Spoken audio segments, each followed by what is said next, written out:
di nagtatrabaho. Alam mo naman, napaka-workaholic ko. Hindi ako nagpapabaya sa akin trabaho.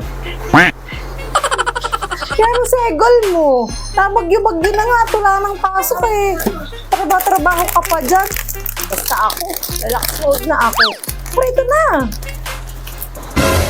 Bahala ka, basta't ako magtatrabaho ako. A few moments later. Mamaya ako. Ito ko may ginagawa pa. Mamaya ako. Ay ala, sige na nga. Anak ka ng pu.